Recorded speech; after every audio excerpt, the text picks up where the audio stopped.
देश के राजनीतिक मानचित्र पर 28वें राज्य के रूप में 15 नवंबर 2000 को उभरे झारखंड के लिए 2020 का साल नए सपने और नए लक्ष्य के साथ सामने आया।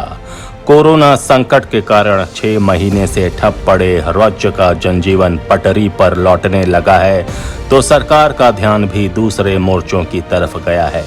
पिछले 20 साल से झारखंड में क्या हुआ, कैसे हुआ और कितना हुआ, ये अब किसी से छिपा नहीं है। दुनिया जान चुकी है कि राज्य में 14 साल तक राजनीतिक अस्थिरता के कारण केवल खूंट चाल से भरा खेल हुआ। 2014 के बाद झारखंड इस दलदल से बाहर निकला। उस समय भाजपा की सरकार बनी और 5 साल बेरोक टोक चली। उसके बाद पिछले साल दिसंबर में जब राज्य में पहली बार पूर्ण बहुमत की गैर भाजपा सरकार बनी, तो लोगों की आकांक्षाएं हिलोरे मारने लगीं। हेमंत सोरेन सरकार ने काम तो ठीक शुरू किया, लेकिन कोरोना और लॉकडाउन ने उसके रास्ते में बड़े अवरोध पैदा किए। मुख्यमंत्री ने राज्य के सिस्टम में पैदा हुई गड़बड़ियों को दूर करने का जो अभियान शुरू किया था, उस पर ब्रेक लग गया। लेकिन स्थिति सामान्य होने के बाद हेमंत सोरेन इस काम में जुट गए हैं। सूचना आ रही है कि अब राज्य की नौकरशाही के कार्यों की वो खुद समीक्षा करेंगे, एक एक अफसर के कामकाज का हिसाब लेंगे। झारखंड स्थापना के तत्काल बाद इसी तरह की कवायद हुई थी, लेकिन इसे बीच में ही रोक दिया गया। हेमंत सरकार द्वारा शुरू किए जाने वाले इस अभियान से स्वाभाविक रूप से वैसे अधिकारी बेचैन हो गए हैं जिन्होंने अपने काम में कभी कोई जिम्मेदारी नहीं समझी। हेमंत सोरेन सरकार के इस फैसले के संभावित असर पर आजाद सिपाही ब्यूरो की खास रिपोर्ट। आजाद सिपाही के विशेष में आपका स्वागत है। मैं हूं राकेश सिंह। झारखंड में इन दिनों अजीब तरह की बेचैनी है। आमतौर पर मीडिया और छोटे राजनीतिक कार्यकर्ताओं को तरजीह नहीं देने वाले कतिपय नौकरशाह इनसे लगातार संपर्क कर रहे हैं। ये वे अधिकारी हैं जिनकी पहचान प्रशासनिक हलकों में कम, सत्ता के गलियारों में अधिक होती है। ऐसे अधिकारी लगातार ये जानने की कोशिश कर रहे हैं कि राज्य प्रशासन के शीर्ष स्तर पर उनके बारे में क्या राय बन रही है। अधिकारियों में इस बेचैनी का कारण भी है। मुख्यमंत्री हेमंत सोरेन ने राज्य में तैनात तमाम आईएएस अधिकारियों के कामकाज की समीक्षा करने का फैसला किया है और ये काम सोमवार से शुरू हो रहा है।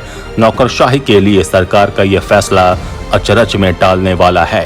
9 महीने पहले जब हेमंत सोरेन ने झारखंड की सत्ता संभाली थी, तभी एक बात उन्होंने साफ कर दी थी कि वो झारखंड के लिए काम करेंगे। उन्होंने काम शुरू भी किया, लेकिन कोरोना और लॉकडाउन के कारण इसमें बाधा पड़ी। अब जिंदगी पटरी पर लौटने लगी हैं, चीजें सामान्य होने लगी हैं, तो हेमंत सोरेन ने ये काम दोबारा शुरू करने का फैसला किया। शुरुआत उन्होंने राज्य में तैनात आईएएस अफसरों के कामकाज का हिसाब लेने से करने का फैसला किया है। इस दौरान हर एक अधिकारी द्वारा किए गए काम, दिए गए लक्ष्य के विरुद्ध उसका प्रदर्शन और उसके बारे में मिले फीडबैक का मूल्यांकन किया जाएगा। समीक्षा के दायरे में अपर मुख्य सचिव और नीचे के अफसर आएंगे। दरअसल हेमंत सोरेन ने झारखंड के सिस्टम को पटरी पर लाने की कवायद पहले ही शुरू कर दी थी। उन्होंने निगरानी विभाग को ऐसे अफसरों की सूची तैयार करने को कहा था जिनके खिलाफ मुकदमा चलाने की अनुमति नहीं दी गई है। उस दौरान ये बात सामने आई कि पिछले सालों में करीब 350 सरकारी अधिकारियों और कर्मचारियों के खिलाफ शिकायत सही पाई गई, लेकिन उनके खिलाफ मुकदमा चलाने की अनुमति नहीं दी गई। इनमें दर्जन भर आईएएस और राज्य प्रशासनिक सेवा के करीब 70 अधिकारी शामिल हैं। सूची तैयार होने के बाद हेमंत ने एक एक कर सभी मामलों में अभियोजन की स्वीकृति दी। हेमंत के इस फैसले से ही संकेत मिल गया था कि नई सरकार सिस्टम को दुरुस्त करने के काम में जुटेगी। ये तथ्य किसी से छिपा नहीं है कि झारखंड में भ्रष्टाचार और गड़बड़ी लगभग संस्थागत रूप ले चुकी है। इसको बदलने के लिए समुचित प्रयास नहीं हुआ। इसका नतीजा ये हुआ कि नौकरशाही का बड़ा तबका सिस्टम को अपनी जेब में रखने लगा, मनमाने फैसले होते रहे और बिचौलियों की चांदी कटने लगी। राज्य की जनता नक्सलवाद और बेलगाम नौकरशाही के बीच पिसती रही। सत्ता को उसके दुख दर्द से कोई मतलब नहीं रहा।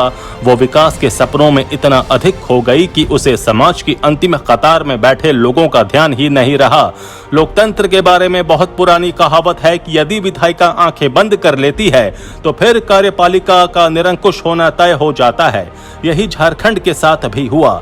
विधायिका यानी राजनीतिक नेतृत्व को हकीकत से दूर रखा जाने लगा और तब गड़बड़ियों का सिलसिला चल निकला।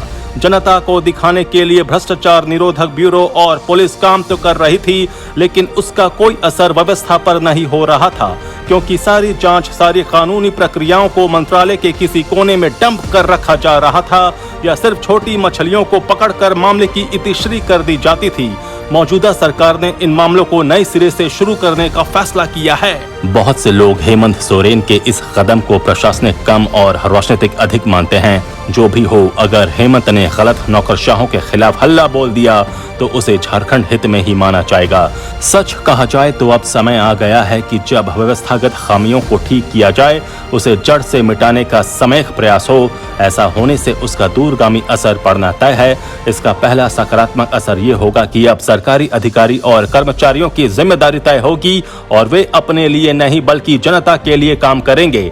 इसके अलावा जांच रिपोर्टों और फाइलों को दबाकर रखने की पुरानी आदत भी उन्हें छोड़नी होगी, क्योंकि कभी भी किसी भी पुराने मामले की जानकारी मांगी जा सकती है। नौकरशाही के कामकाज की समीक्षा के फैसले से साफ है कि गड़बड़ी करने वालों को अब किसी भी कीमत पर बख्शा नहीं जाएगा, चाहे खुद को सर्वशक्तिमान समझने वाले आईएएस अधिकारी हों या सरकारी बाबू। यदि गड़बड़ी की है तो हिसाब देना ही होगा, गलत किया है तो सजा भुगतनी ही होगी। इसलिए झारखंड के लिए ये एक नया अनुभव है। चूंकि हेमंत को काम संभाले अब 9 महीने से अधिक हो गए हैं, इसलिए उनका ये फैसला भी परिपक्व और सोच समझकर लिया गया माना जा सकता है। वैसे झारखंड में ये काम पहली बार नहीं हो रहा है। वर्ष 2001 में भी इस तरह की समीक्षा शुरू की गई थी, लेकिन भारी विवाद के कारण उसे बीच में ही रोक दिया गया था। आजाद सिपाही के विशेष में अभी इतना ही। खबरों की और भी अधिक जानकारी के लिए आप पढ़ते रहिए अपना लोकप्रिय दैनिक अखबार आजाद सिपाही। आप हमारे इस YouTube चैनल को जरूर सब्सक्राइब करें। आप हमारे Facebook पेज को भी जरूर लाइक करें। जुड़े रहिए आजाद सिपाही के साथ। धन्यवाद।